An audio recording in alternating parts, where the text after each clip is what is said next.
Okay, dining philosopher problem, one of the easiest and દર વખતે પૂછાતો question dining philosopher. અહીંયા આ ક્વેશ્ચનના અંદર તમે જોઈ શકો છો આ ફોટોમાં કે 5 પર્સન્સ બેઠા છે. ઓકે, એમની જોડે 5 ડીસીસ છે ખાવા માટે અને 5 સ્પૂન પડી છે. ઓકે, 5 ફોર્ક પડી છે. તો ધ થિંગ ઇઝ કે એક પર્સનને ખાવા માટે 2 ફોર્કની નીડ રહેશે. એટલે જો કોઈ એક પર્સન જો કંઈ ખાય છે તો એને બંને સ્પૂનની નીડ રહેશે. તો અગર આ પર્સન ખાઈ રહ્યો છે તો આને વેઇટ કરવો પડશે.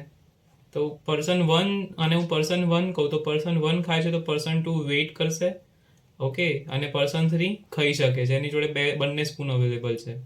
પર્સન 4ને અહીંયા વેઇટ કરવો પડશે કારણ કે એની જોડે આ જે સ્પૂન હતી એ આની જોડે છે, અને પર્સન 5ની બી આ સ્પૂન પર્સન 1 જોડે છે. તો પર્સન 1 અને પર્સન 3 આ બંને જ આ ટાઈમ પર ખાવાનું ખાઈ શકે છે.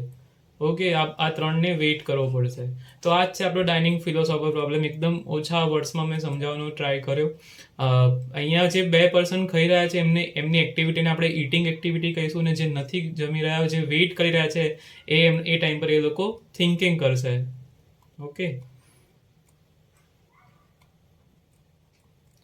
This is the code for the program કે જે લોકો ઈટ કરી રહ્યા છે એમની માટે ઇટિંગ ફંક્શનનો યુઝ કર્યો. ઓકે, અને જે લોકો વોઇડ ફિલોસોફરનું કામ રહેશે થિંકિંગ કરવાનું. અગર void take fork, let me finish this code, I will explain at the last.